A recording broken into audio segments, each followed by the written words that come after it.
welcome to online classes. My subject is computer for standard second and we are going on revision work. आज हम लोग revision work करेंगे for F first के लिए revise कर रहे हैं सिलेबस को एंड चैप्टर 2 के जो ट्रू फॉल्स है आज हम उसका रिवीजन वर्क करेंगे. Okay and true false number 1, the computer has 2 main parts. So students ये तो आपको पता होगा कि कंप्यूटर के मेन कितने पार्ट्स होते हैं, 4 होते हैं ना. कौन कौन? Monitor, mouse, keyboard and CPU. इन 4 के बिना अगर एक भी पार्ट इसमें नहीं होगा तो कंप्यूटर ऑपरेट नहीं कर सकते हैं.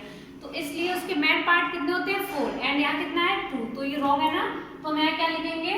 False. Okay and number 2, all the parts of a computer remain connected with cables. सभी पार्ट, कंप्यूटर के सभी पार्ट कनेक्टेड विद केबल से कनेक्ट होते हैं. ऑफ कोर्स जो भी पार्ट्स होते हैं वो किससे कनेक्ट होते हैं? केबल से. तो ये क्या हुआ? ये क्या है? ट्रू है. ओके जो भी ये 4 मेन पार्ट्स भी मैंने आपको बताए थे वो एक दूसरे से कनेक्ट रहते हैं ना, इसलिए ये ट्रू है. Okay number 3, the monitor displays what we do on the computer. Monitor display करता है यानी दिखाता है जो भी हम कंप्यूटर पर वर्क करते हैं. तो जो भी हम करते हैं कंप्यूटर पर, आई मीन अगर आप कीबोर्ड से लिख रहे हैं तो उसको हमें किस पर दिखेगा? मॉनिटर पर. कोई भी अगर आप डाटा सेव कर रहे हैं या कुछ भी इंफॉर्मेशन वहाँ पर स्टोर कर रहे हैं तो हमें मॉनिटर पर ही तो दिखाई देता है ना. ऐसा तो नहीं है कि सीपीयू और कीबोर्ड पर दिखे, नहीं ना. किस पर देखते हैं? मॉनिटर पर. तो ये भी आपका ट्रू है, तो मैं क्या लिखेंगे? True. And number 4, the keyboard is the brain of the computer. Keyboard computer का ब्रेन होता है. Is that clear? Is that right? क्या ये सही है?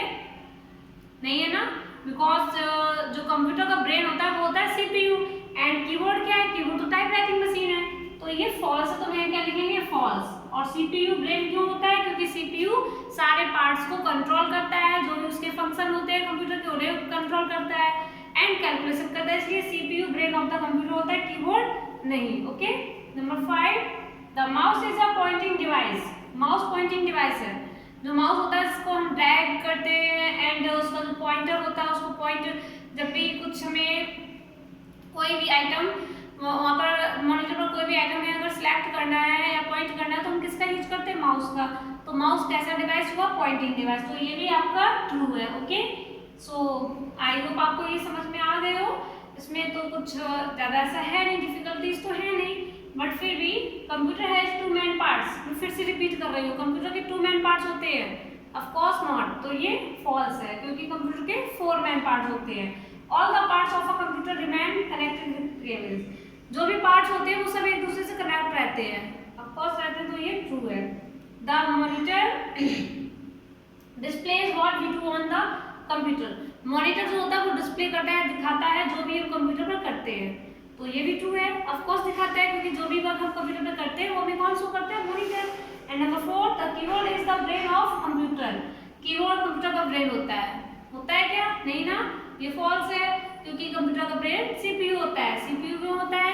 सीपीयू जो होता है वो सारे पार्ट्स को कंट्रोल करता है, कंप्यूटर के सभी फंक्शन को कंट्रोल करता है एंड कैलकुलेशन परफॉर्म करता है, इसलिए CPU brain of the computer है. Okay and number 5, the mouse is a pointing device. Mouse pointing device of course है क्योंकि हमें अगर कुछ भी आइटम या कुछ भी टेक्स्ट हमें अगर सिलेक्ट करना है तो पॉइंट करना है तो हम माउस का ही यूज करते हैं. तो माउस में जो पॉइंटर होता है उससे हम पॉइंट करते हैं, इसलिए माउस को पॉइंटिंग डिवाइस कहते हैं. तो ये ट्रू है. आई होप आपको सब कुछ फिर से क्लियर हो गया हो. होमवर्क में आपको यही दे रहे हैं, learn true false chapter 2. Homework note कर लो अपना एंड लर्निंग जरूर करिएगा. जिसका नहीं लिखा है वो नोट कर ले एंड लर्निंग करते रहिएगा, बिकॉज आपके एग्जाम्स में ये आएंगे. सारे नहीं, 2-3 तो आएंगे ही इसमें से, तो इसलिए कंटिन्यू अपना लर्निंग करो एंड राइटिंग भी करो. जो भी आपने नोट्स जो भी आपने बनाए हो नोटबुक में, रिवीजन वर्क के लिए नोटबुक बनाया होगा ना, उसमें नोट करो, उसके बाद इसको लर्न करो. ओके